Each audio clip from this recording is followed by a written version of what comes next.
Let me know when you're ready. I'm ready. 1, 2, 3, 4. It's good. It's coming through. It is what it is. Okay.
saw they were at tables like this, so I just kind of ignored that. So yeah, we really hear it for Palo Alto City Hall. We just like really Right. doing it. So okay, yeah, I hope that works out for me. It's good. Okay. So it's okay. Well, no, guys. Thanks. Appreciate it.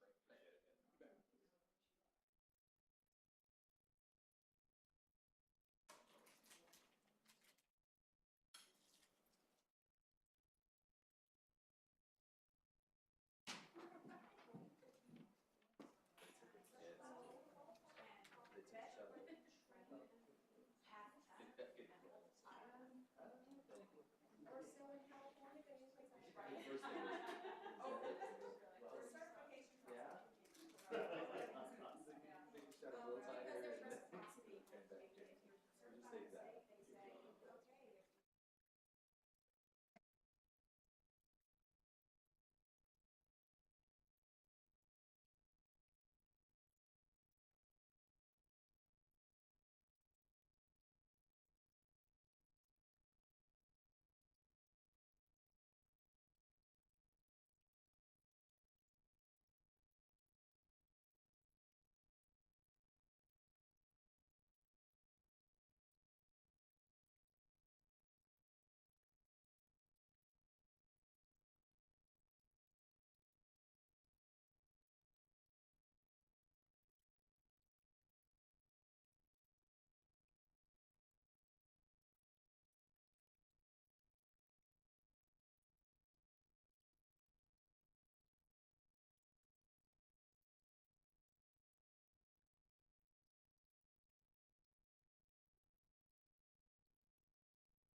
That extension is not valid.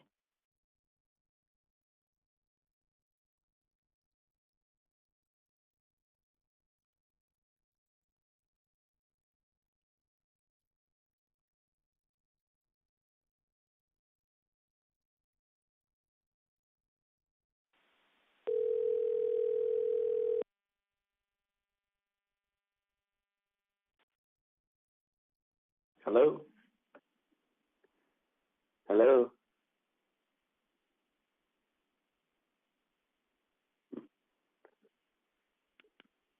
Hello?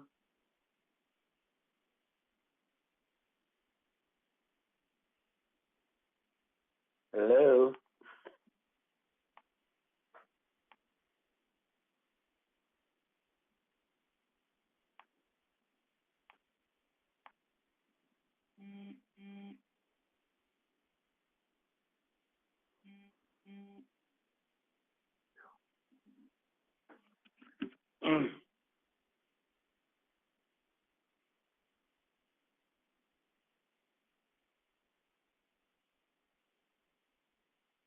Can you hear me? He can't hear us. Oh, I can hear you. Terry, I can hear you now. Oh, okay. Awesomeness. Yeah. We have the technology. Yeah. Welcome to our special session. The board just came from closed session where we took no action, but we will be going back into closed session at the end of open session. We have just 2 agenda items, 1 consent item, and then we'll be covering the goals. Would one of my colleagues want to make a motion to approve the agenda? I move we approve the agenda. I'll second. Moved by DeBrienza and seconded by Baton Caswell. All in favor? Aye. Anybody opposed? Okay, great. We have 1 item on consent. These items are considered routine and will be approved in one action without discussion. If a board member requests an item to be removed from the calendar or a citizen wishes to speak to an item, it will be considered under action items. Might we have a motion to approve the consent calendar? So moved. Moved by Baton Caswell, seconded by DeBrienza. All in favor? Aye. Aye. Anybody opposed? No. Okay. Up next, we will be discussing a draft of the 17-18 goals. I do not have any cards on this topic. Sounds like we might. Is this But the it- only topic on the agenda? Besides the consent calendar topic, yes. So it is. anybody who wants to speak will want to put a card in Yes. on Oh, this item. I have 1 card? I have 1 card. That's why Kimberly stood up, because I have 1 card. Board, let's take our 1 card now. Kimberly Ingley, I'm going to time you. I'm going to act like Mr. Dauber and time you. Would you like one of us to do it? That's all right. I think I can handle it for 1. Good evening and welcome back. So let me begin by saying that the Palo Alto CAC is eager to initiate a long-awaited and comprehensive review of our special education programs with the new assistant superintendent. Parents want a transparent plan that covers the continuum of students' learning needs. We support coordinating district goals with the LCAP. A systematic and timely process for improving student achievement, especially students with learning challenges, is of high priority and much needed. But here are some examples of why we're alarmed that students needing the most support may in fact be getting the least as this school year begins. Gunn's math instructional supervisor and the supporting assistant principal have reported in October of 2016 that there was a plethora of supports and an ongoing evaluation of the algebra pilot classes, which happened to serve a disproportionate number of special ed and HUR students. Yet we're 3 days away from the start of school with only interim data from January 2017 showing more HUR students failing the first semester final in class and apparent challenges differentiating instructional needs. Results for special ed students specifically and second semester have not been reported. How and when will this pilot program help to make informed decisions about de-laning, co-teaching, and intensive supports for math instruction?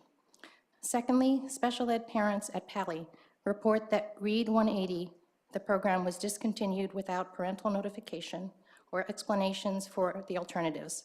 A new program may well be needed, as a review in June concludes a reason for terminating the program is insufficient time to implement with fidelity across schools for diploma track students. However, the decision to eliminate the program and class impacts students with IEPs.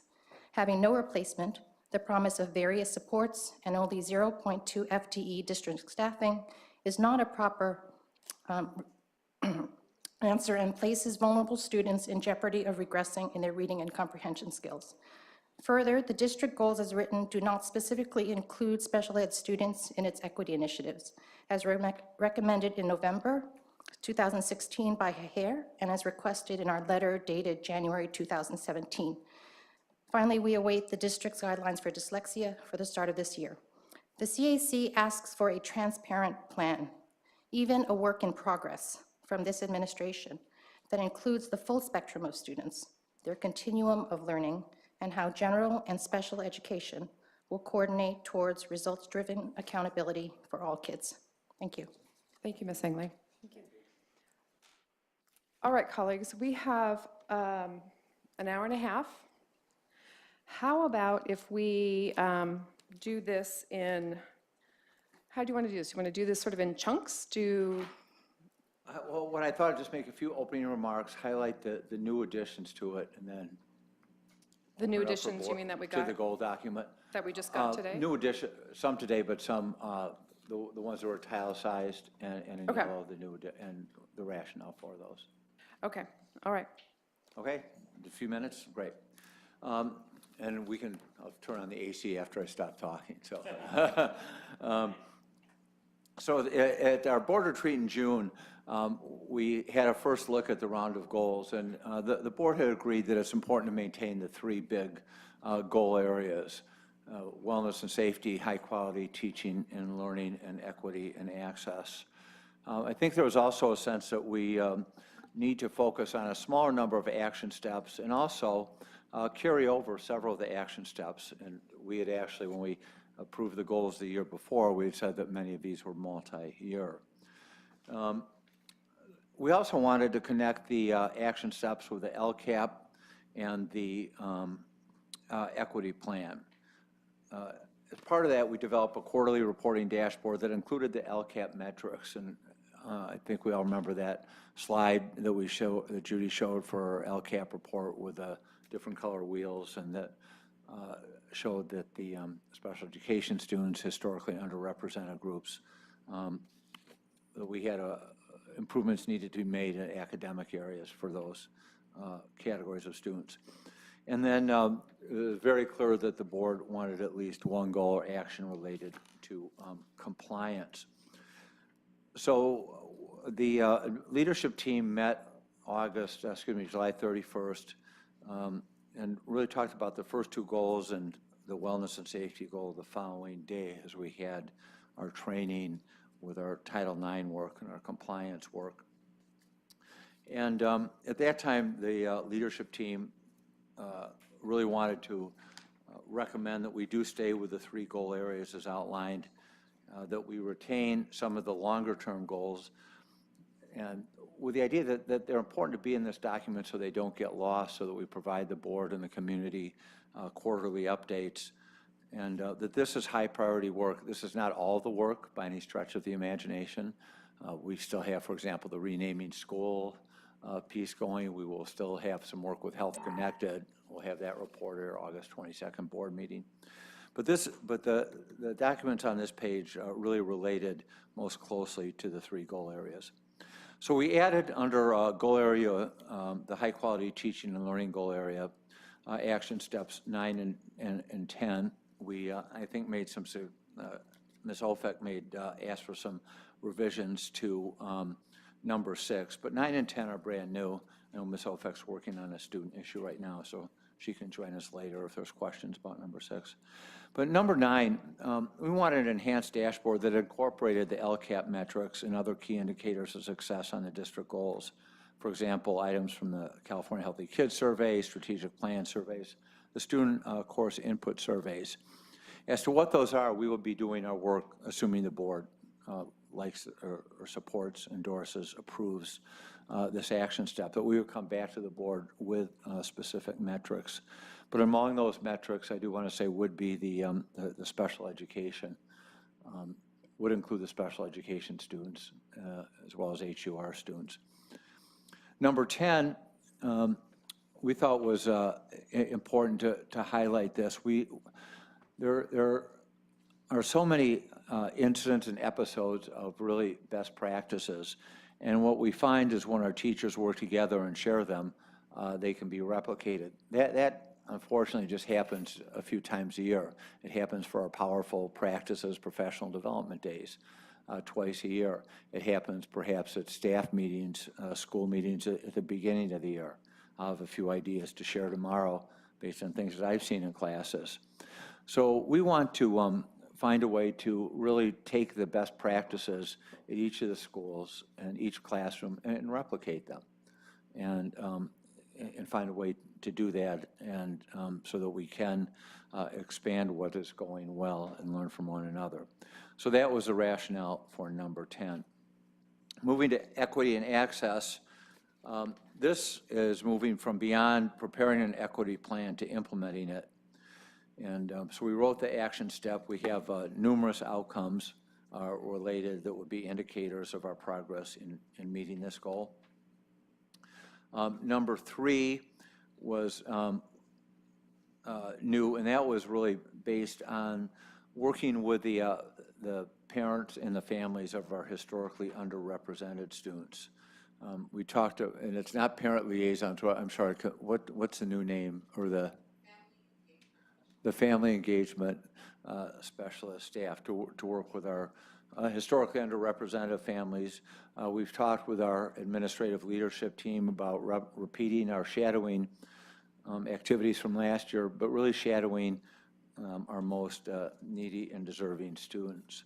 And I think Ms. Lee is absolutely right. This should include special education students. And I think in the redraft it ought to be in there, and we'll make sure that it is, because that was certainly the intent of the leadership team, was to have that experience as well. So I appreciate you bringing that up earlier.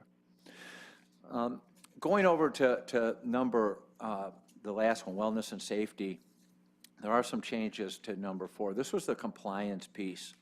And as we were cutting and pasting about 6 different, well, literally 5 different versions of this document, for some reason under the long-term outcome, there was an attendance outcome which really didn't make any sense.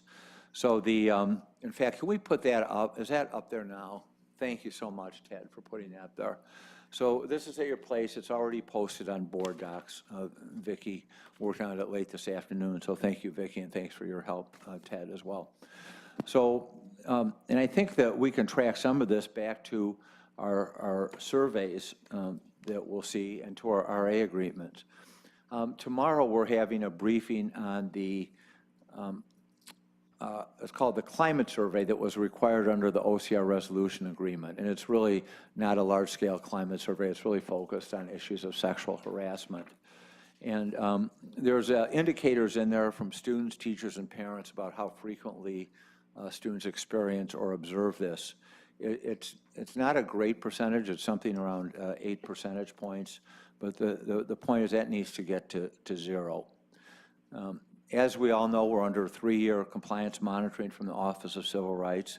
If we make the progress that we need to make on this goal, ideally after 3 years, OCR would not feel it necessary to monitor us further. And then finally, that any of the Title IX UCP complaints are handled in an effective, timely manner, meeting all timelines. That should be effective instead of affective. I guess it could be both. Manner, and with full compliance with district policies and state and federal laws. So those are the new ones. I think it's best now we can open up for questions, and we have our members of our leadership team, our REA staff here to answer any questions that you may have. I'll just say that, you know, again, this is not, let me close with, this is not the only work that we'll do. I think the parent surveys, the teacher surveys point out other areas where we need to focus attention. And I know we'll be talking about some of those at Chowdown tomorrow. Some of them, you know, concern the student responses and teacher responses to communication issues. Some refer to, you know, counseling issues. And so some of this will be the work of the schools, but again, we thought this was the major work of the district here. Thank you. Just as a logistical item, Ken, if you for some reason can't hear us or drop off, send me a text. And so don't be alarmed. Colleagues, I'm going to just keep an eye on my phone because I'd hate to lose Ken somewhere along the way and not know it. So Ken, are you still there? Yeah, that, Okay. that makes good sense. I'll do. Yeah. Thanks, Terry. If for some reason something happens, just text me. Okay, so I just want you to know why my phone's out here, just in case. All right, so I was thinking we might take this in batches, like do high-quality teaching and learning, do our questions around that, and then the next batch, and then the next batch. Does that seem okay? Okay, let's start with Todd. I have some general comments about goals, and I put together Yes. a couple slides. Oh, do you have, I haven't do you seen these. have the technology on that? There it is. Is there a way we can get Ken to see it? I emailed Ken an earlier version of that this afternoon. Okay. Ken, did All you right. get that? Yes, thanks. Okay. So That's helpful. what we're showing is similar to what I sent you a couple hours ago. Okay. I've had this reaction to our various goals for a couple years now, and So I'm glad to have a chance to kind of address the board on it. I think what we call goals here are, in my mind, not the kind of goals that we should have. You know, our goals are high-quality teaching and learning, equity and access, and wellness and safety. That's kind of like having a goal at a company of make money, stay out of jail. I mean, those are definitely things that companies want to do, but they are not the kind of things that drive an organization. And so, as I think many people know, and I think this is, I've seen it used in classrooms in our district, so I think many people in the district use SMART goals, specific, measurable, attainable, relevant, time-bound goals.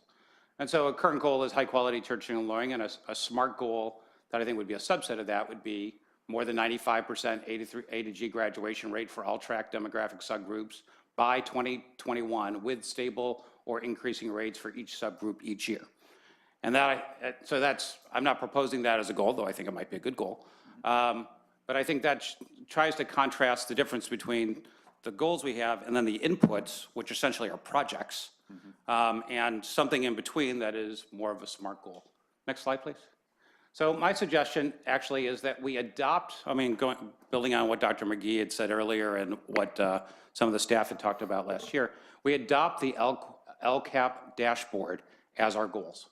And I've listed them there: grade level proficiency in English and math, graduation rate, absenteeism, suspension rate, English learner progress, college career readiness, and all for each demographic subgroup that's tracked by the state. And that we can add to that local goals and metrics that suit our particular circumstances. And I'm not sure what all those would be, but I've listed a few categories there.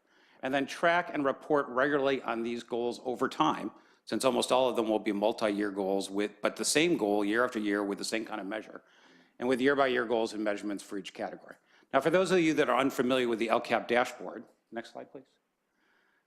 Here's what one looks like. And this is a little hard to read, but you can go to casschooldashboard.org.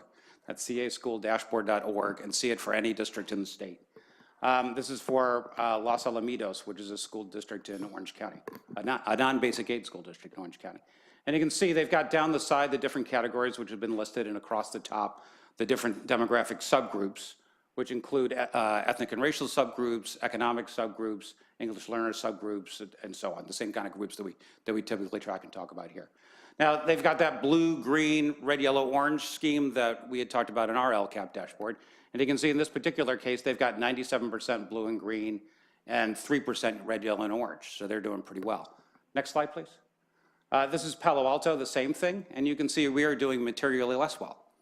We have 68% blue and green and 32% yellow, red, and orange on the same measures across the same demographic groups. So this shows to me that this would be a useful thing because we have work to do on these categories. Last slide, please. So my suggestion is that we adopt those LCAP goals and that we have an overall goal of 100% blue and green by 2020. That we basically guide our work by saying, let's make that LCAP matrix all blue and green. And if we do that, then I feel confident that we are doing a very good job by our students in our community. So this has really taken this number 1.9 a step further, right? So the develop an enhanced dashboard that includes the LCAP dashboard metrics and other key indicators of success. And were the board to adopt that, that would be a well, yes, and I think outcome. to your point, it's the dashboard plus adopting them right. as the goals. Yep. And saying this is the most important thing that we do as a district is fill out that dashboard with blue and green Yeah, circles. I think that's aligned with And the number good 9. news is that actually the way this dashboard works, there's a set of local goals that localities determine. Yeah. So it's already set up to do that. So I'd feel real good if I don't know if we can adapt this. I mean, this doesn't really change any of these projects. Sorry about that. I've lost my summer, what do they call that? Summer melt. Summer melt, that was my Maybe that's it. summer board melt. This doesn't change any of the projects that are listed on the goal here. I mean, I assume the same set of inputs, but it's a different set of goals that are SMART goals that I think will serve us well for many years. So that would be my one contribution. Thank you. So colleagues, as you ask your questions and give your remarks, maybe you can respond to that as an idea as well. Okay, Jennifer? Thanks for thinking that through and sharing it with us. I don't know if I have much to say about it yet. There are ways that it makes sense to me because we all came around in the spring around the idea that using this LCAP dashboard as a way to look at these things is a great idea. And yet some of the big work that's been happening in our schools doesn't fall under here. And of course, there is the second, like, what are your local goals? But some of the biggest work that we've been working on and that we've identified as really important for us doesn't necessarily fit in there. So it's something, I mean, I'll continue to think about, but I don't have too much to say about it right now. So looking at just the high quality teaching and learning, it was good to see, you know, some of the ones that I know we have been working on and looking at where we are now with them, where we've come so far. I want to look really quickly at number 1.3, the Algebra 1, Algebra 1A pilot. The intermediate outcome states this, that I've heard a lot in this district: all students have made at least a year's growth in a year's time. And I'm wondering how that's measured, how we're deciding to measure that. There's a lot, I don't need an answer right now, but I think it's important that when we talk that way, that the district, the cabinet, the academic officers, the principals, whatnot, the teachers know what that is. Because I think that can be measured in a lot of different ways, and that depending on how we measure it, it's going to determine how successful we are at it and how prepared students are for the next class and all that. So that's sort of a curiosity question I have of, in any time I see it used, how are we measuring what a year's growth is? The high school learning design team, I like seeing our outcomes of that. I'd love to see it the timeline come in a little bit, but I know this is a really big thing. So my dream is that it comes in a little bit, but I know they're working really hard and making progress. We met last week, actually, yeah. so, yeah. For number 6 of a common curriculum framework and common core classes, I know that's something I hear the most of from our high school families.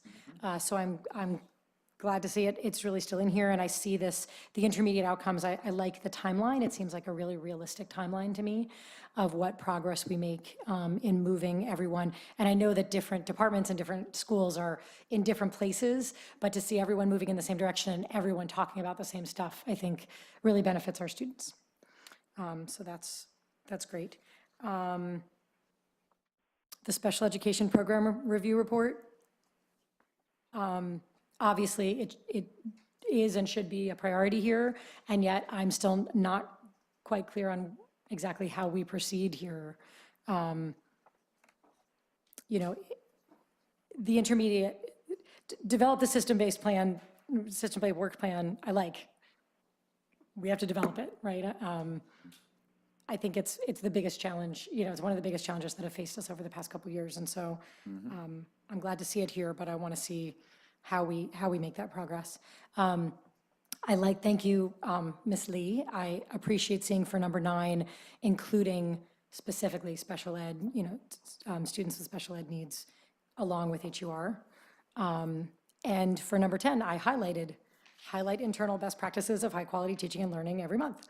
That one was highlighted for me as a great thing to, I don't know if it's one of our 10 goals in this area, but it's certainly an important thing to do on a regular basis to help grow those practices. We had some debate over that ourselves. Not everybody said it should be in, that's regular work, but. Yeah, I mean, that's kind of how I feel like This is a draft. Yeah, it's not being presented for approval tonight. Obviously, I think this is a very useful thing to be doing, and if I had to pick the 10 most important things we do, is that it? I don't know, maybe, but is it big as much as it's just you know, sort of this side thing to just make sure we're always doing to really change the culture and the experiences for students. That's all I've got for. Great, thanks. Ken, why don't you go next? Sure, thank you. Let me know if you can hear me. We can. You sound fine.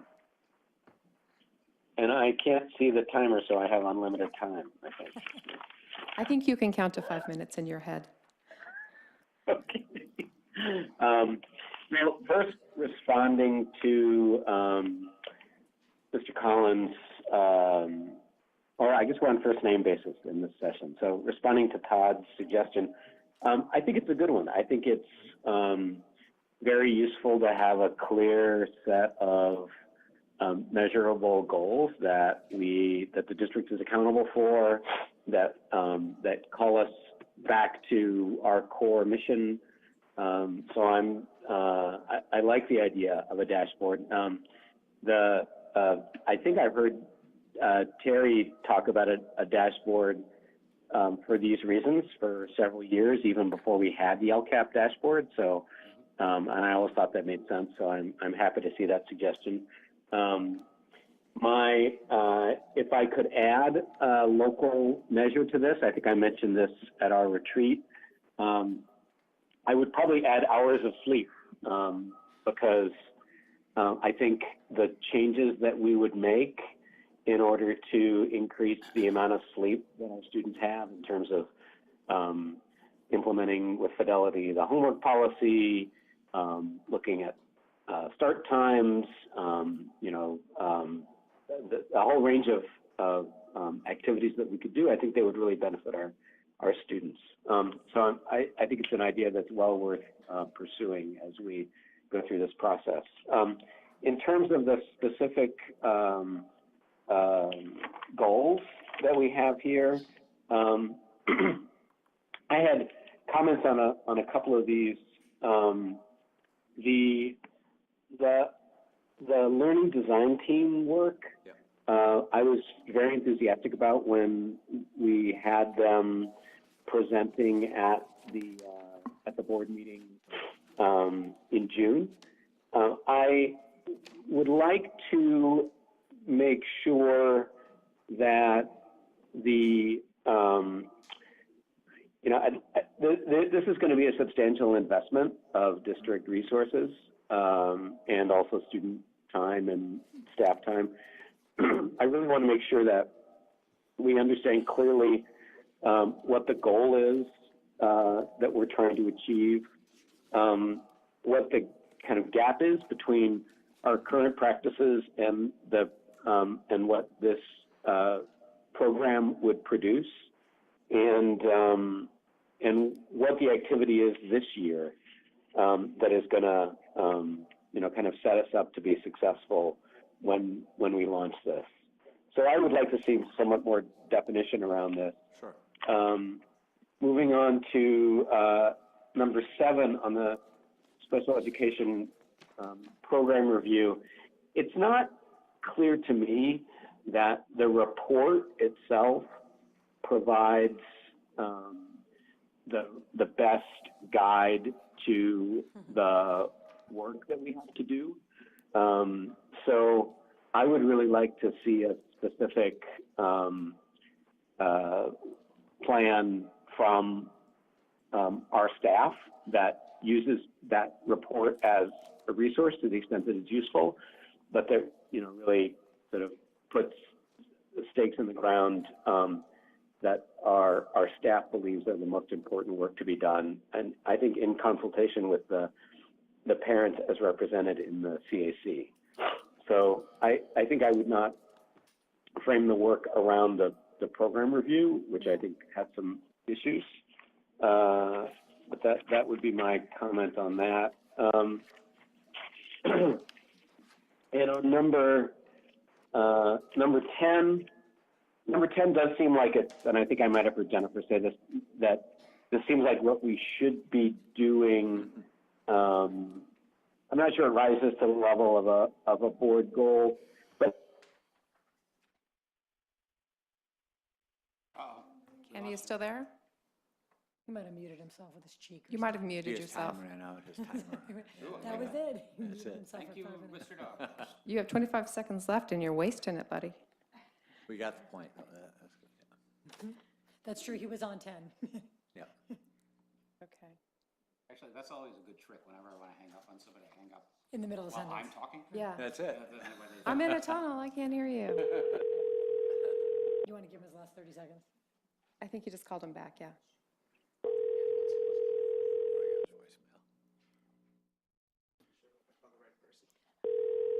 It was at 9:06. We'll take the web. Did it start with 9:06?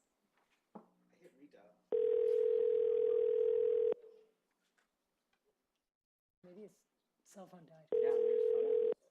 Gotta be in The his- Project Fi subscriber you have called is not available. Please. Okay, Just text him, he can. okay, Yeah, You give him 25 seconds on his next round. yeah. Some additional 25 seconds. we'll get him on the next round. Okay. Okay, thank you. Ms. Peyton-Caswell. Okay. Yeah, I think that the fact that the whole state has gone to this dashboard. Oh, I'm sorry, hang on just a second. Ken, can you hear me?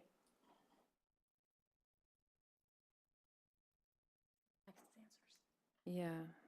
And Terry will read them aloud. Oh, yeah. And that gives me the power of the pen, right? Oh, yeah, Ken says he agrees with me. 100%. Okay, so why don't you get started, and I'll just Okay. tell him we're going to move on. I get started, my Yes. 5 minutes starts again. Yes. I think the state has put a lot of resources into this dashboard. I actually was at an event with Michael Kirst a week ago, and the one thing that I do think we have to pay attention to is that not all of these things are at the same level of importance, and I think that's what, Jennifer, you were saying. I would say that for our community, college and career readiness has a different level of importance than attendance.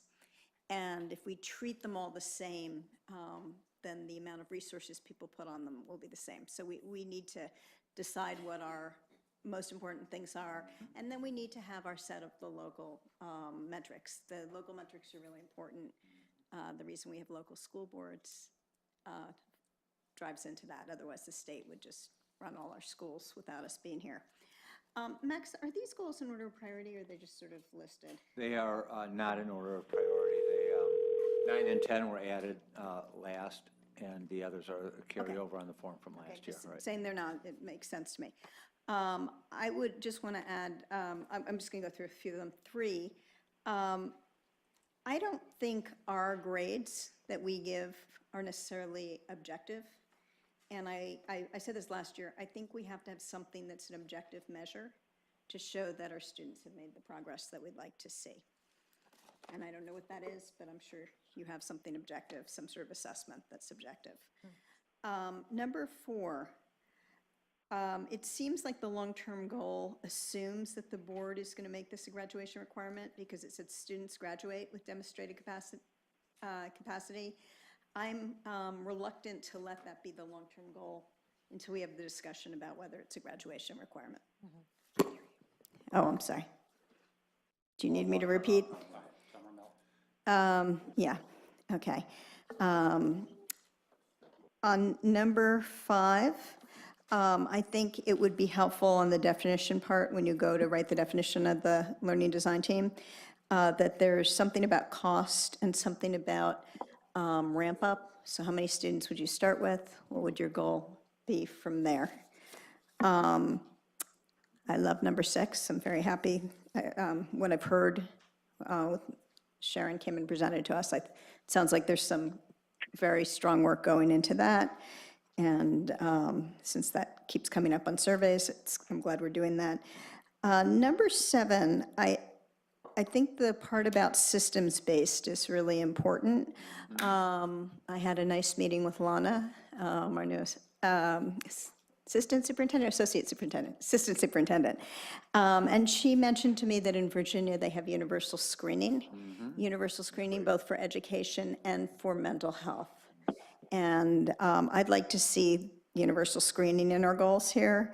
And I also would second the request for district guidelines for dyslexia. It's the law, and we know that this is a challenge for us. So if we don't put guidelines in place, we're probably going to end up bumping heads with a lot of families on that. Anyway, it's the right thing to do. So, and then I think number 10, I agree, it's the work that should just be going on. However, it isn't. And if we want it to go on, we're going to have to do something. We're going to have to get people going. When I first joined the board, there was an effort to do this, but it wasn't, the systemization was to put, everybody put their, if they're doing something cool, put it on Bob, and then everyone can see it. But there has to be a way that Bob comes to you.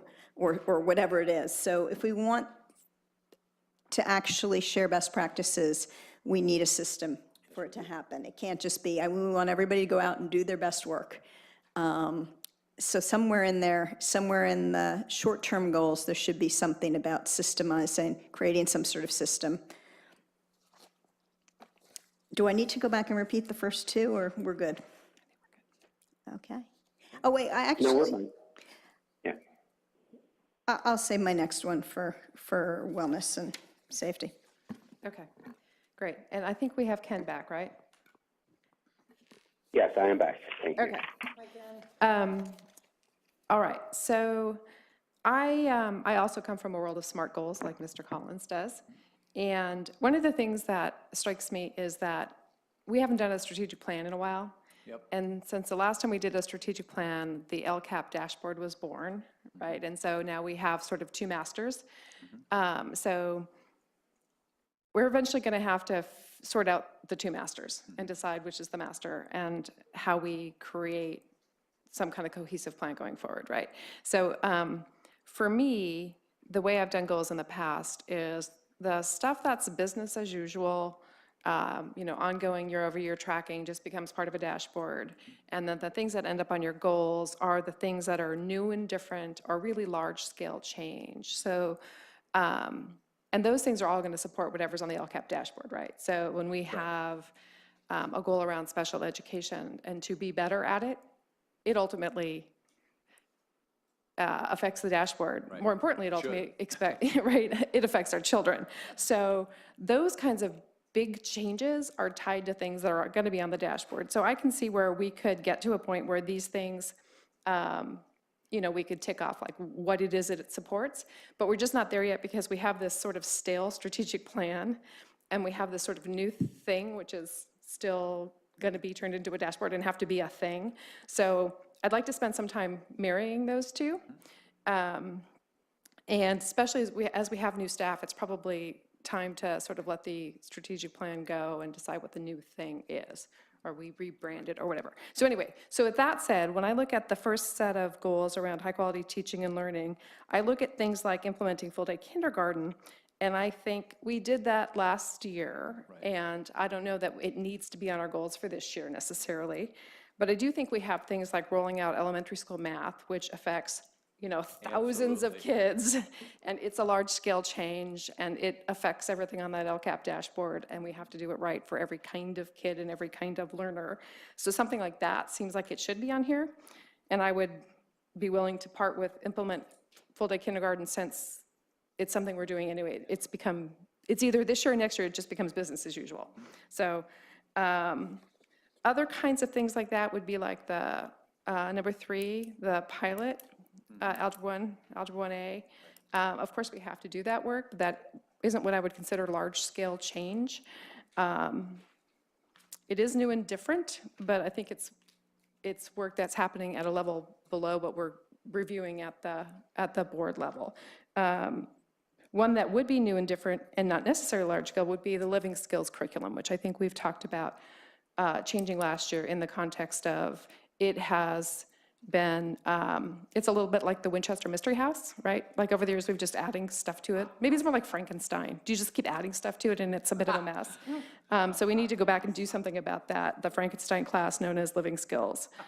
I concur with my colleague, Mr. Dauber, on the special ed work. I think we never really got to satisfying plan. And without a satisfying plan, we're not going to make progress on that one. So I think the wording around this needs to be a little bit different to make sure that we're acknowledging that we don't have a plan and that we need to figure out the plan and then go execute on the plan. With respect to I like number 6 as well. I was a fan of number 6.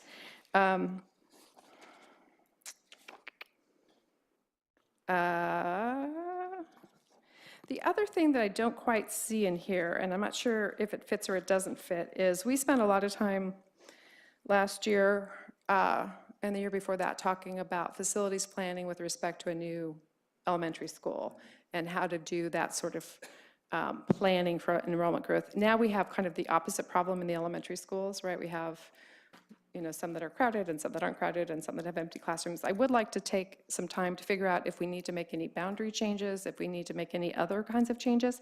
And maybe that doesn't rise to the level of one of these goals, but I think it's something we should make as kind of part of our ongoing review of facilities and enrollment growth. And I have 21 seconds left.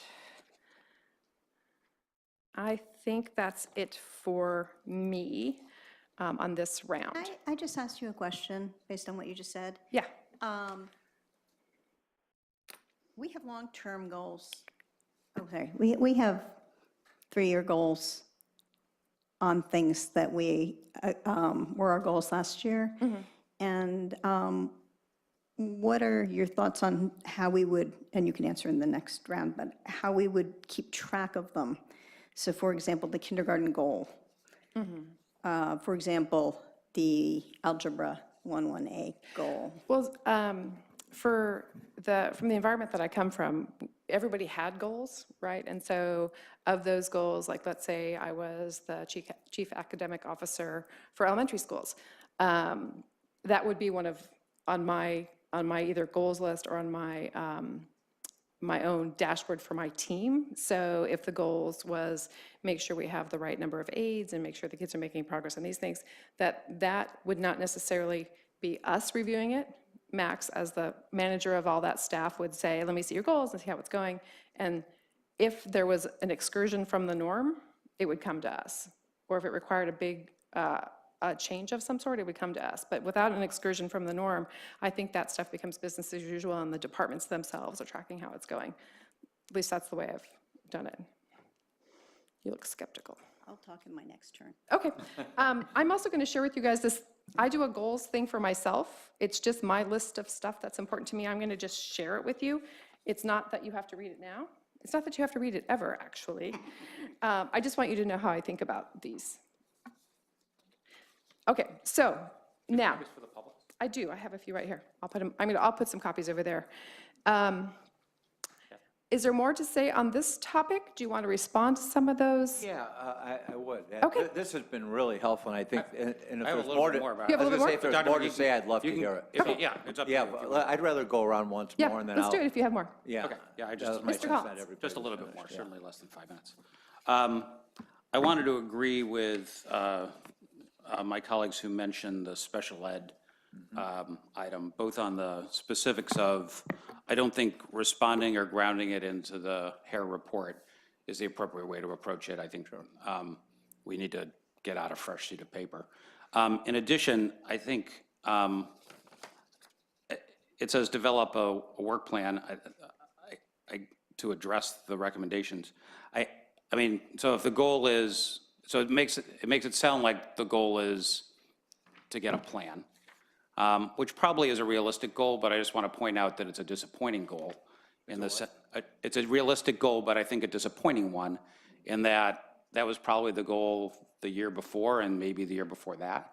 And we've been waiting a long time to address the issues that we feel are in this. And I guess, I mean, to underscore kind of where I think we are, I don't think we even have the data for the basis of a good work plan. At least I'm not familiar with it. It didn't come out of the Hare report. I don't think the survey data that I saw come out of that report addressed a lot of the questions that I had, and I know other people in the special needs community have.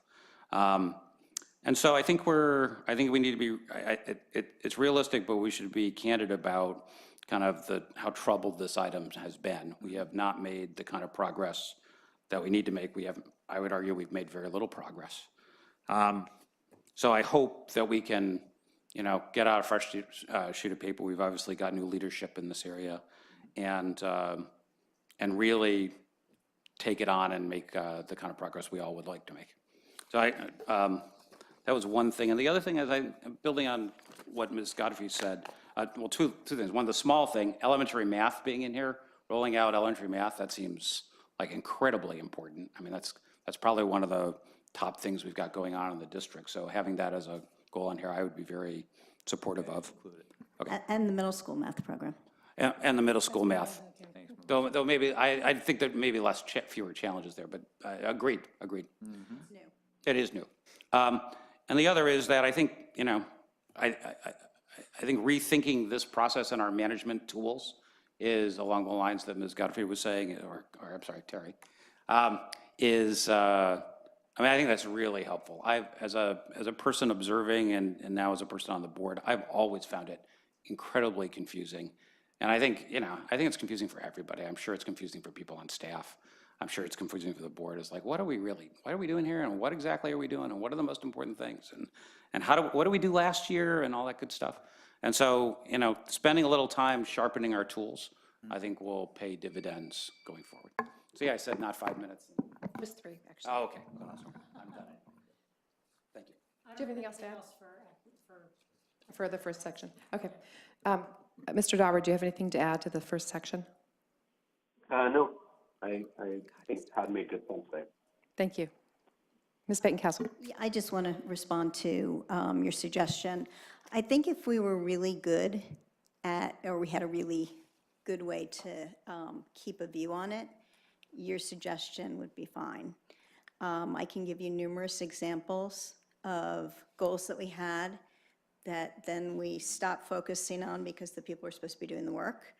And then we were surprised that no progress, or the progress that was made wasn't the progress we had expected. So if it's important to us, I think the board has to keep visibility on it. And I'd say the day-to-day of how we're doing kindergarten isn't important to the board, but the goals that we had for the full-day kindergarten is important to the board, and there has to be some way for us to have clear visibility. I'm thinking back to many years ago when I first came onto the school board, when we talked about having a counseling program at both high schools that had the same result for the kids. And that was the goal that was put forward by the board. And we're not there, and it's many, many years later. And what I've noticed about large organizations in general is people run to wherever the attention is. And so if we don't put attention on something that's important to us, we probably won't get much action. So I would like to get to what you're talking about, but I don't think we're in a place right now where it will work the way we want it to work, or where it would work the way you're hoping it would work. Great. Okay. I don't have anything else to add. Is there anything on the section before we move to the section? Just a few comments.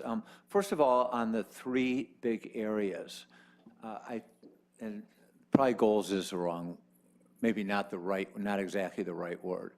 But those areas have been successful in focusing the staff, and they feel a commitment to them as evidenced by the survey. They feel they've made a meaningful contribution in these areas. We've come a long way from 4 years ago when I put the vision statement up at Chowdown, and one person bravely stood up and said, "I've seen it somewhere," to people, at least on the survey, buying into the vision in these big 3 areas. So I hope that, I didn't hear any objection to dismissing them, and I think I heard support for retaining them, but I just wanted to double check that. Going through the document, these actually have helped focus our work, and I had a communication with one of the board members about that. The question was, are these really valuable? And the fact that we do give quarterly reports to the board, that people are accountable for getting the work done, it helps. I mean, Ms. Ofek will tell you that, having goal 6, is she here? There you are, you're back. I mean, you can talk about how goal 6 became, the IS instructional supervisors all know and probably dread another year of goal 6. Yeah, you can come up and say a few words about that. So what's that? What? Not everything that measured matters, but what gets measured will matter. And I think to the extent that these are on the document, they will matter to people, and they won't disappear. So if we drop number 10, we drop number 10. It's something we ought to do, and we can work with our communication folks and principals to figure that out. For number 3, yes, we do need some more specific metrics around the algebra. We can have those. I think the REA team in their intermediate report had some good ones, but we can certainly clarify that in our, as we bring this back for board approval. Number 5, Mr. Dauber and others mentioned the importance of having a budget, a ramp-up plan, identifying the gap we'll fill. We already had a conversation about that with the team at their request. They came back early to have this meeting, so we can flesh out some more detail on that. The special education, number 7, yeah, I'm all for revising the wording. I think those intermediate outcomes, those came from the report, and those somehow we need to retain in our revision. Or it's number 7 here. The increase in accommodations to students without or prior to 504 IP, the RTI second tier, I think we need to do more and better on. We, of course, want to see improved student achievement. We want to see a transparent and timely identification process. We need to see an increase in participation in outside programs and activities. And yeah, the parent satisfaction metrics were, it wasn't the best survey, but the results that we did have were, to me, disturbing when you had something like 40% express that they were not satisfied with the program. So somehow we need to move that needle. So we will come back with more specificity around number 7. I want to just focus for a minute before going back to Sharon on number 9, because it is exciting to see SMART goals in the classrooms and people know what they are. And that was the intent of number 9, and maybe there's a way to, if we do prioritize, move that up to the top of the list. If the board wants us to come back with a prioritized list, because we want to bring, the intent was that we would bring the intermediate outcome to the board, the staff would bring a set of dashboard metrics in addition to the ones on the LCAP that we will use as our quarterly reporting mechanism, our annual reporting mechanism. And I think we'll probably have some debate and discussion at the board level about what those are, what those additional metrics are. But I am all for that, as is the staff. So, yeah, but so maybe there's a way to highlight that. As far as a rollout elementary and middle school math, we'll be glad to put it in there. It is important. Living skills, I want to confer with the staff on that, because I don't know how projects are stacking up in the secondary. My sense is a lot, so I'd like to check on that. Boundary changes, I think we can add to number 8 with our master's facility plan. We can add an intermediate outcome to discuss that. We have some interesting dynamics with our enrollment this year. We're actually, at this point anyway, we're seeing an increase of some 200 students over last year. So it would be worthwhile. Yeah, who would have thought? It would be worthwhile. That is, you know, we haven't had the first day, not much less 11 days into it. So I think we can make these changes and come back with a revision. So I have a to-do list here of, 8 things, and can I ask you to comment on the value of number 6? Before you do that, I don't know that we've had a board discussion about living skills. So I think we need to be careful that you don't just put something on here as a goal until there's some thoughtful plan put behind it. That may come out of the Health Connected agenda item. We're bringing or maybe the SEL, I don't know, but I think that rather than just throwing it out onto the thing, there should be some process. As I said, I wanted to check with staff. Okay. I was feeling some significant pressure from my left here. Anyway, we want to talk about number 6 and just why that's important to have it. Sure. Certainly, there are many goals from last year's list, and several of them are repeated here as continuing work, and I think Goal 6 is a perfect example of that. I think we started out by saying high-quality teaching and learning. Sub-goal 6, you start languaging about it in very formal manners, and then eventually it becomes Goal 6. And everyone knows what Goal 6 is now. If it gets reordered, we're gonna have a problem. It should stay 6 always. Yesterday, we had 65 instructional leaders from their departments in the same room, participating in the same workshop to start the year off. And literally in every group interaction I participated, someone would say something like, what's the progress on Goal 6? Are we still doing Goal 6? What's happening with Goal 6? And so, there is something to be said for the identification of the goals and putting them down. I I will say there's a lot more behind the brief statements that are on that paper. But I think it does give meaning and purpose and direction for a large group of people. When you're dealing with over 500 teachers, you know, it's nice to be able to say, board goal 6. Sounds like we need some T-shirts. I can do that. The goal 6 t-shirts. Okay, okay, team, shall we move on Helpful, to thank equity you. and access? Okay, it's 7:20. I'd like us to target getting out of here at 7:55 because we still need to go back into closed session. So let's move on to equity and access, and let's start with Ms. DiBrienza. Fantastic, thank you. It's well, we don't know, maybe it's not a goal, equity and access, maybe it's something, it's our focus. I was excited to look at this section. The first place that caught my eye was sub-goal 3, learning from HUR students and their families and special ed students and their families.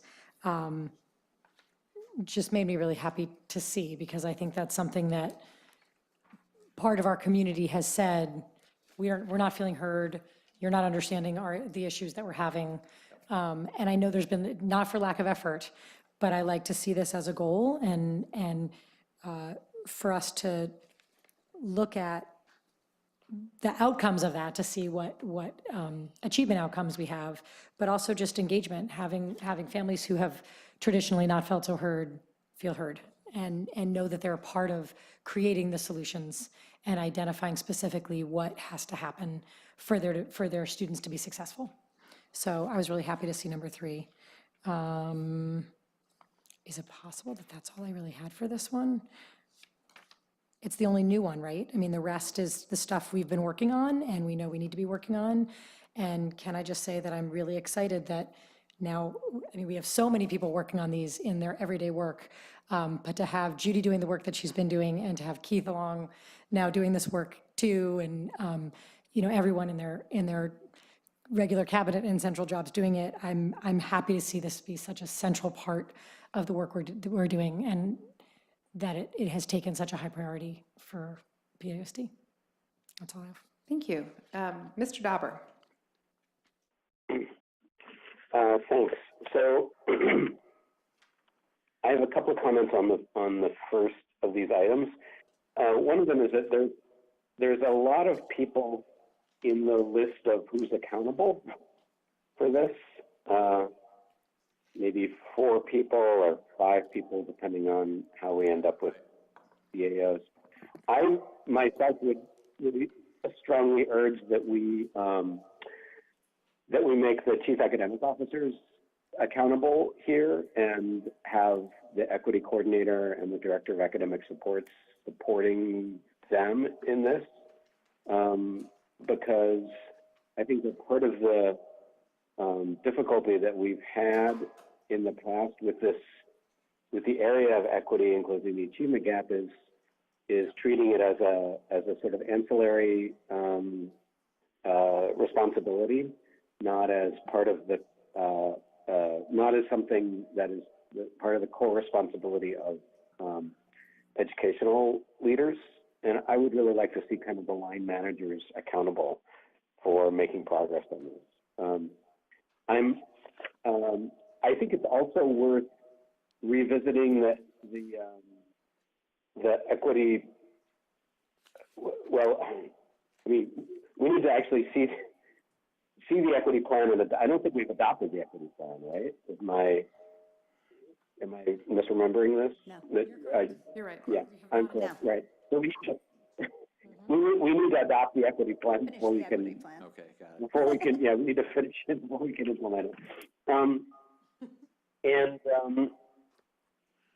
I think the second 2 items are fine as far as they go, but I would really like to see that these are the most important work that we can do, which I think needs to be driven out of the equity plan as well. You know, I would like the sort of larger comment is that I think it's really important that we have a plan that is grounded in academic research and that is grounded in best practices, and that we really are driving the rest of the activities in this area based on that. So These seem a little bit premature to me in the absence of a plan. So I'd like to get on that first. Those are my comments. Thank you, Mr. Dauber. Ms. Peyton Castle. Yeah, and I was going to suggest that we finish the equity plan before we start implementing it. Or we have sections of it that are finished and we start implementing it. I think that on number 2, actually on number 1, I'm going to echo that there's such overlap with our HUR students and our special ed, and so I believe as well we need to have special ed in the equity plan.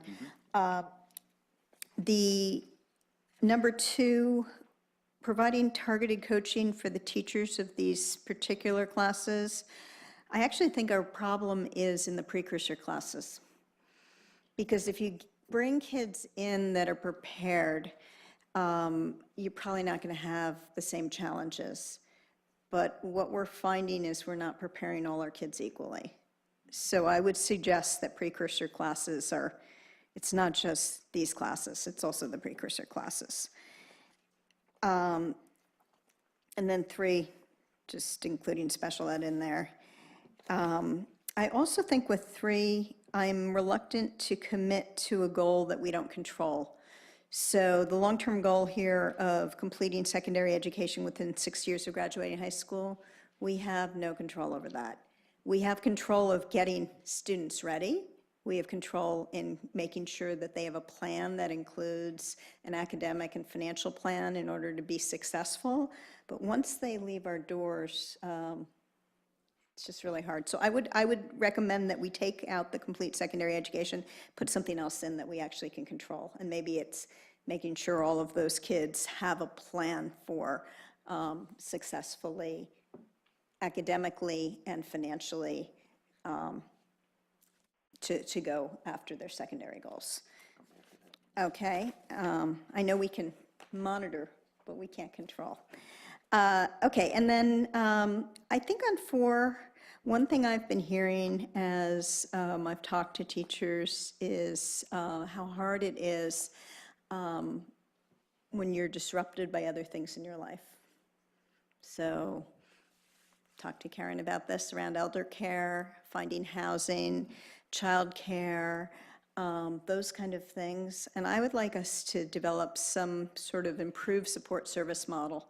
I'm not saying that we should provide elder care or provide childcare, but we should have a way to help our staff so that these are not things they're worrying about during their daytime of their job or just in general.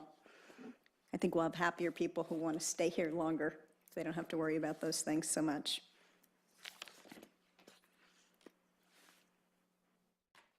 That's it? Alrighty. All right. For me, I agree with we have to adopt the plan before we implement the plan. I agree with making sure we weave the special ed students through here as well. One other thing that I don't see in here, I just want to make sure we capture it someplace, is I think we've had more success when we have meetings where the families are that we want to talk to. And so if they're in zip code 94306, we need to go to 94306. If they're in East Palo Alto, we need to go to East Palo Alto. Yeah, wherever it is they are. An understanding of where they are dispersed and having meetings that are close by and friendly and easily accessible would be the thing that I would add. And with respect to what Ms. Baton-Castle just said about the other support resources around, the city used to offer like that family resource guide. There was something I was a family resource ambassador. Oh, for heaven's sakes, of course Yeah. you were. Of course she was. I bow down to you. Well. Anyway, it's a thing. It's a family resource guide, and it would be great to leverage something that already exists. Right. If we wanted to do something like that. That's it for me. That's different than what my colleagues had said. Let's go see if there's anything else. I see if, oh, for heaven's sakes. You had twice last time. So. I'm sorry, Mr. Collins. Oh, good point. I double dipped, yeah. Exactly. Mr. Collins. Thank you. I guess my biggest point, there's a number 4, which is develop, present, and implement a plan to recruit and retain high-quality teachers and administrators. Yeah. it's a little bit, I mean, I think this had to be captured some, I mean, it then mentions diversity, but it's an overall plan for, I think this points to something that I think is very important and should be called out specifically, is that we do not have what I would call workforce management practices that look at the demographics of our workforce, measure the quality and the asset. We don't understand our asset. Our most important asset is our staff, and we don't really understand it. We don't understand how many people apply for jobs and the quality of the people versus what they've done previous years. We don't understand who's going to retire and when. We don't, and it's something like teacher housing, we don't know how impactful that would be on the population that we have or the population that we're trying to hire. So I think we're missing a lot of data that would be very, very useful on what we spend 85% of our dollars on. So and especially since we have, is it Ms. or Dr. Hendricks? I don't know, it's Mrs. Hendricks, thank you. Since we have Mrs. Hendricks now, who is a self-confessed data dork, I think she said, I think it's a great opportunity to dig into this and to try to come up with a set of practices and tools that help us understand our core asset better and manage it as, I think, as we need to be successful. So this is the closest one that it fits into. I don't know where it should fit, but I think coming up with that kind of, and that, by the way, I also see that in Ms. Gottfried's excellent goals, which I've saved from prior years, actually. Refine our personnel processes, additional resources to allow teachers to focus on teaching and connect. I think there's a lot of stuff we need to do there that could do there, and this may be a good time to get going on that. The only other thing I wanted to add is on the HUR plan, on the thank you, the equity plan. I mean, copy my remarks on the special education plan. I really think while we don't have a plan, I think I'm not sure we've laid the foundation of both data and research to roll out a plan that we can feel confident will have the impact that we all wanted to have. I don't think that means we need to stand still while we figure it all out. I think we have initiatives that we can do.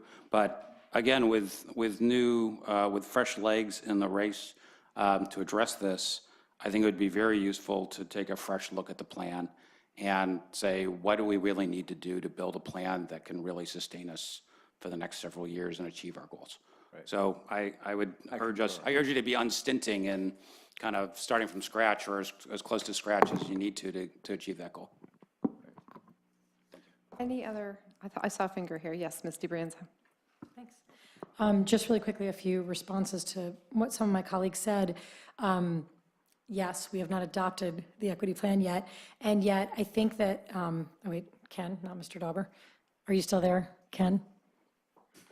I'm here, yes. Okay, okay. He had mentioned it, number 3, well, maybe all of them seemed a little premature until we had adopted the plan, yet something about number 3 to me feels very much like it will help inform the plan, that learning from HUR and special ed students and their families is going to help us really better. I think one of the reasons we feel so stalled is that we're still not exactly sure what we need to be doing. We know we need to do something, we know what's not working, but what exactly we need to be doing. So I think this is something that I've actually never seen this like this on a plan, and I think in any of our plans or any of our goals, and to actually be explicitly acknowledging that we're going to get the most useful information from engaging with the people that we are making this plan about. Seems to me that maybe we have to adopt the plan before we do, but I think that, to me, this is not premature. To me, this is something that in some ways has gone on for a long time, but we recognize we have to get better at it, and to be doing that from now seems great to me, whether we've adopted the plan or not, and that will probably inform the plan. The other thought I had, Melissa, you had talked about the long-term outcomes of this Plan 3, and while I agree with you that there's a lot out of our control there, this has become a very significant measure of how well we're actually doing. That I think one of the first times I ever heard it talked about was the Harlem Learning Zone in New York City, and the group of people that created this Harlem Children's Zone their goal was, we're going to get every kid that comes through our doors to graduate high school. And they had tremendous success doing it. And they sent kids off to college and they all failed out, dropped out, didn't go back. I mean, it was a disaster. And within a year or two, they said, oh, wait a minute, we're not trying to get kids through 12th grade. We're trying to get the kids through 16th grade. And sure, there's a lot less in our control then. And yet, if we are really preparing students academically, social, emotionally, financial literacy, this and that, there are lots of things we can teach kids that'll be tremendous predictors of whether or not they complete secondary education.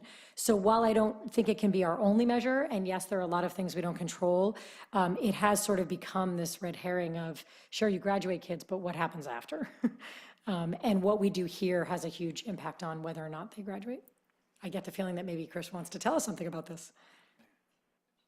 Okay, that's it, that's all I had. Great, thank you. Oh, nice timing. Mr. Kolar, did you show up because you have something to say? I asked him Okay. to come up here, but so if I could start, but are there other board comments? I just wanted to respond. Yeah, let me to just the- check. yeah. Mr. Dauber, do you have anything else on this topic? No, I don't. Ms. Peyton Castle? I just have two things. One is, I don't disagree with that, but I do think there are things that we can actually get to. And one is for kids to leave us with a solid plan on how they're going to be successful. And if we're just measuring that they achieve the 16, 17 metrics and then skip ahead 6 years, I feel like there are things we can do in between that. And I'd like to see us document them and track them. The other thing that I don't know where else to put it, so I'm going to put it here, is college counseling. The results of the survey were not positive, and we probably got the survey results after you'd already cooked many of these goals. I would like to see improving college counseling reflected in here, and I guess the place to put it is on equity and access, because it is about access. Maybe my colleagues have a better place to put it. I would agree with that. Anything else? No? I agree with Ms. Peyton Castle's comment about college counseling, and I'd like to second Mr. Collins' comment about understanding our workforce. Okay, you're on. Thank you, thank you. As I mentioned at the outset, I think it is imperative and paramount that we add special education to this goal. I agree as well that we need to complete probably significantly revise, complete and improve an equity plan. I want to point out that the intermediate outcomes listed in number 1, which span 2 pages, we do have systems in place and strategies and actual on-the-ground tactics in place in RTI with our family engagement experts through expert tutoring. I've already signed the agreement with Dreamcatchers, which I think took 6 months to sign last year. So we have a lot of things in place to move forward and make progress on these measures, and we can come back with a new and improved plan. Quick comment on this, on the issues you brought up about workforce management and staff wellness. From the day I arrived, I have really tried to emphasize with HR about the impact of aging parents on this population. We went through that long ago when we were younger, Jan and I did, and realized the impact it had on our family and our careers, and I see it every day here. I think that comes under staff wellness, and I want to talk about the diversity piece separately. So everything you said, I concur with 100%, and if it were possible to do more than 100%, I concur with it. You can give, I guess, 150 or 110 on the football field, but, you know, Not here, though. that mathematically doesn't work. Staff wellness was the one goal we had in red last year, or the one thing, and you know, we neglected at our peril, we neglected at our students' peril. So what I'd like to do is come back with intermediate outcomes and that staff wellness goal, which is under the wellness and safety, much more fleshed out. I'd like to keep the diversity one separate because we do not have a good track record of retaining a diverse staff. We do not have a particularly good record of recruiting a diverse staff. I know last year I was calling individual teacher candidates because I thought we were going to lose them. And we did lose some at the end of the year. So number 4, I think, is really important. If we are really going to walk the talk of our commitment to equity, to access to opportunity, diversity, we have to find ways to keep the staff here. And so that is in addition to what we put in the staff wellness. And there are specific strategies, specific tactics, things that we need to do for that. So I would respectfully request that we retain that. We can flesh out some better intermediate outcomes. And then finally, keep that breath there, because I know you want to respond. I want to come back to that college measure, and I asked Chris to come up, unbeknownst to him, because I completely agree with Ms. DeBranza. This is a national measure from the National Clearinghouse, and we have seen success through the Chicago School Consortium. I'm more familiar than that with the New York project, that there are conditions you can create that do result in students completing college within 6 years. I think it's a both and. So I think the metric is to include that plan, but I would really hesitate to drop this metric. And this is really, I think, a measure of a success of a PK-12 system. Is what's the national rate now? 50? That's why I brought your expertise up here. Maybe you want to talk about how the National Clearinghouse is. This is an important metric nationwide. Yeah, I think what we were seeing nationwide is approximately 55% completion rate for high school graduates who then go on to matriculate to higher ed. And I think when we began to look at our own information about our graduates, and this was in the report last fall when we presented to you for the first time the National Student Clearinghouse data, that our underrepresented student populations were close to the national average for, close to the national average for everybody. And, and so I think that there are opportunities where we need to, it's possible for us to look at this and say, yes, it's like a lot of other things that we have with our standardized testing. Yeah, we're better than everybody else, and even our average students are above average elsewhere, but we can, it's an opportunity for us to start to stretch and set some goals that are really stretch goals for the district. And there are things that we can do in terms of helping direct them during the college process. I think that's why it's interesting that you were raising the college counseling again, because a large amount of success in the transition to college has to do with being properly matched. And understanding the college game. And I think that that's why it's important to take a look at it, beyond the fourth wall of 12th grade.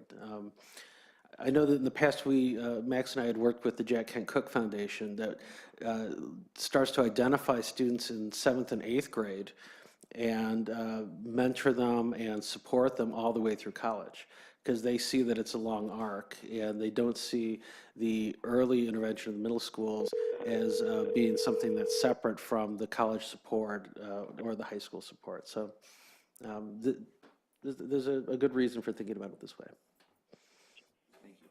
Thank you. Sorry, I had to go call Mr. Dauber back. Make a quick call. Yeah, so, Ordering Chinese food for later? yeah, I don't know where he went. So we have our to-do list. Can I just make one small comment on just what? Yes, I once, can skip it. okay, so Mr. Dauber's back on, and if it's really quick, I would say yes, but we need to move on to our next topic. And okay, Mr. Dauber's back. Okay, we gave you a lot of action items while you were off, Mr. Dauber. Hope you don't mind. Okay, thank you. Let's move on to the last section. So on to wellness and safety. Let's see, we started with Ms. DeBranza last time. Mr. Dauber, are you prepared to start on the wellness and safety section? Sure. I just have two points to make about this. One is that I think it's really critically important that we continue to make the progress at Gunn on the expansion of the advisory program that Principal Herman started, and I'm sure that Kathy Lawrence will continue. I think it would be useful to have that called out specifically in this goal. I think it was in the equivalent goal last year, and I think it was helpful to do that. And the second is just to emphasize, I think, the importance of goal number 2 on a homework tracking system, a system for tracking homework, that our inability to really know whether or not the district's policy on homework is making it, impossible to, I think, for individual teachers to adjust their homework expectations to what students are actually doing, and then really impossible for us to assess how well that policy is being actually complied with. So I think it's really critical that this year we actually get a program in place to do this and actually use it. That's it. Thank you. Thank you. Ms. Peyton Caswell. Yeah, I agree with Mr. Dauber that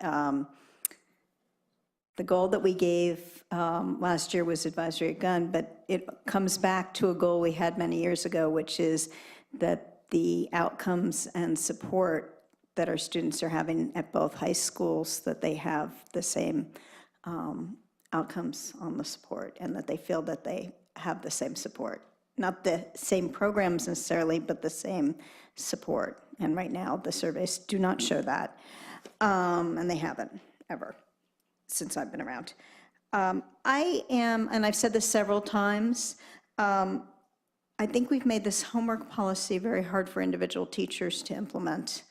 And I would like to suggest that we take a look at putting in some adjustments to it so that it is easier for teachers to implement, so they know what their responsibility is for their classes.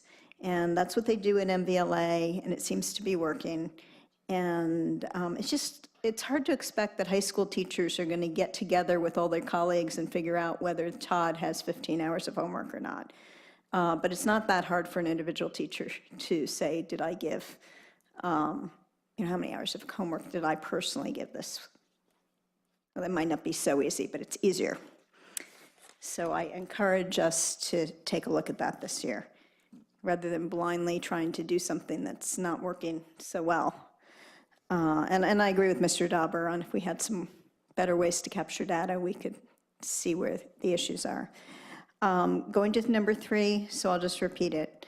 I think there's some support services for staff that we need to have, and it's not just elder care, it's childcare, it's housing. Housing is a big one. When I look at how many new people came in, how many new teachers came in, and the new teachers that said, oh, I'm here from Texas, I'm here from New York, I'm here from Boston. And, I had a conversation today with a brand new employee, and I said, don't look for housing here in Palo Alto, look in Daly City or Sunnyvale. And he's like, so Daly City and Sunnyvale are next to each other. So there's just some basic help that would make a tremendous difference. And then if we can go beyond that, that's fabulous. The last thing, I want to make sure that what we're doing with our compliance is a systems approach that's replicable. And when we have people that weren't here at the beginning when we rolled it out, they still can follow it. So it's not enough to just do training. We have to have sort of an, I want to say the dummy's guide, but if I came here from out of the blue and I didn't know what to do, I didn't have to wait till the next training to make the right decisions, that there are some systems in place that would keep me from making mistakes. What timing? I time it well now. Yeah. Mr. Collins. Thank you.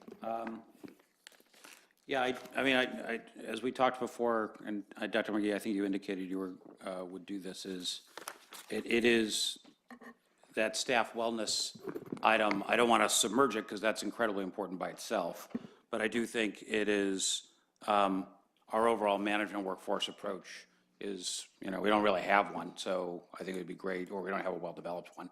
So I think it would be great to develop one, and that I think probably needs to be a goal if we. Ought to be added. Okay, thank you. Great The other is on compliance. I think it's great that we make a goal to implement and observe the resolution agreement since we agreed to do it. But I think it's not far enough. I think one thing I had talked about earlier last year was some kind of compliance audit.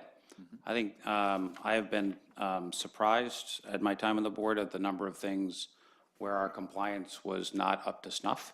And it makes me concerned that there may be other things where our compliance is not up to snuff. And if we don't go look, we won't find them. And I'd rather find them before they show up in the paper or on the TV news.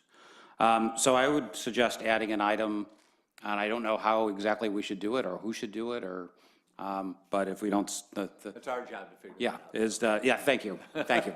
So I'll do my job and say we should do that.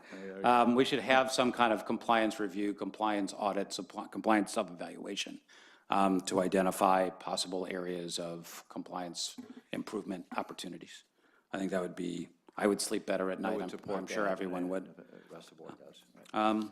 That's all I got. Thank you. Thanks, Ms. DeBrienza. Thank you. Looking at number 2 with the homework loads, I mean, similar to what my colleagues have said, I think that it is hard for teachers to know exactly how to be compliant, and yet it also seems as though we are not in compliance. Perhaps more clarity for teachers if we sort of tease it out some more, almost make an AR of our homework policy. That could be helpful, and I'm happy to do anything. I'm happy to help facilitate anything that would be helpful. But to me, I think this is a huge, huge one, and I'm glad to see it's in here. And I also, I like seeing the way the outcomes are worded, that they're within the policy guidelines, that the type of homework is meaningful 90% of the time, and specificity around the project stacking and whether or not it causes stress. I know that we had previously been talking about it as do students think it's too much? Right. And I think that's the professional's job, right, and the board's job to figure out what we think is reasonable. And even if they don't think it's too much, I think it's a priority for the district to make sure there's balance in students' lives. So I really like the way these outcomes are framed, because I think it can really help us measure it in a more effective way. For number 3, I agree with all my colleagues. I think the staff wellness, there's no easy answers to it, but certainly there are ways that, there are little things we could do that can make a big difference to someone new to the district. And maybe there are bigger things that it makes sense to do, but I don't know that. I know teacher housing has been a huge topic of conversation over the past year or two, and I've done a bunch of reading about it, and I still don't know if it makes sense to do. I don't, I think certainly if there were more housing, that would be great, but is that something that is the number one thing we could do? Is that what kind of housing, for whom, for how long? There's all kinds of things to consider, and I think that really just understanding what is most in need, what our teachers most need and our staff. And for number 4, I'm glad to see it as a goal. Yeah, obviously it has to be a goal, but I'm glad to see it called out here and that it's something that rises to one of the top issues for our wellness. And as you said, when it's stated as a goal, it's something everyone's really paying attention to. And it was wonderful to see the work that went in last week when Eve was here with, everyone said, I remember how hard it is to sit for 6 hours, and I couldn't stay the whole time, but I know that our staff did, and really went into a lot of detail and work to make sure that everyone's really well informed about how this has to go. And so I think that already I'm seeing that work happen, and I'm glad to see it be called out here. Is that it? All righty. I agree with my colleagues. I don't have anything to add. So, do you want to respond to some of that? Yeah, Oh, you have one more? Okay. Okay, wait, let me ask Mr. Dauber first. Mr. Dauber, do you have anything else to add? No, I don't. Thanks. Okay, Ms. Baton-Castle. I had a note here that and this is the place I have to put it because I'm not sure where else to put it. The mental health support at the high school level was not positive in our surveys. And so somewhere, it needs to be in here somewhere. I don't know if it's putting another dimension onto number 1, under wellness and safety. Okay, then that's what I would recommend. Great. Well, good. Well, thank you. This has been very helpful, and we will refine and clarify and add to our language for number 1 to reflect the work that had been started at Gunn, to have equity or equitable outcomes and support at the high schools, include language about the mental health support. The homework In addition to monitoring, I like the idea of perhaps adjusting the policy language to help make it more clear. And I appreciate what you said about the outcomes. You know, going back to the student survey, so they were pretty close. My recollection is that the students had more problems or had a lower rating for quality of homework or meaningful assignments and even the quantity. And I'm going to touch on that, maybe more than touch on that tomorrow morning, because I'll tell you what we've learned from the talent code and other resources is that meaningful focused practice can have a big impact, and busy work actually can have a negative impact. So I think both those we need to monitor carefully. Appreciate the workforce management. I think that's a great way to frame it for the staff wellness piece, and we will add to that. I think the verbiage, your point about training, it's not just training, it's a system, so we can include some language about the system. Compliance audit, we can find a way to add that. You know, I didn't hear support, but I didn't see anybody shaking their head no. I think that's a fine idea. We've talked about the importance of that before. So we have our direction. I don't think these will come back at our next meeting. We have agenda setting, I think, Thursday. And, but we'd certainly like to bring them back by the first meeting in September, just because there's a lot of staff work to do on this and want to pull the leadership team together and go through these. But these have been really valuable suggestions. I appreciate you honoring the staff work and enhancing it. You know, that's what we were hoping for, so appreciate it. All right, so if there are no other comments, we're going to recess back to closed session. Then I'll come back in here. We did that was on the consent calendar. And then I'll come back in and report on our closed session in about 5 minutes. Right. So, We have the language. For yes, we're going to recess into closed session. I'll be back in 5 to report out. But we're not adjourning, we're just going to closed session. Oh, I didn't realize this was the agenda item on consent. My bad. When are we going to add CAC? Okay. We can add it and add person.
Yeah, that's fine. I thought that was nearer than walking all the way down the hall. But wait, there's Mr. more. Dauber, are you on? Mr. Dauber, are you on? He is not. We're just gonna clean up a closed session item. Nothing substantive. Mr. Dauber's on my.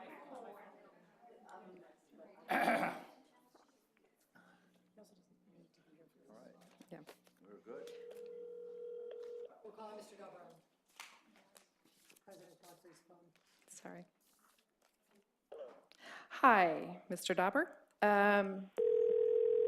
Oops, can you hang that one up? Ignore that other call. We might be the Three Stooges times 2. All right, so the board just came from closed session where we discussed a recommendation about readmission for student number 031617. Can I get a motion in response to the recommendation for the readmission presented to this board for student 03-1617? So moved. Second. Moved by Ms. DeBrienza, seconded by Ms. Baton Caswell. All in favor? Aye. Aye. Anybody opposed? Thank you, we're adjourned. I said it earlier. Thank you. Thank you. Thank you, Mr. Dauber. I'm going to hang up. Thank you.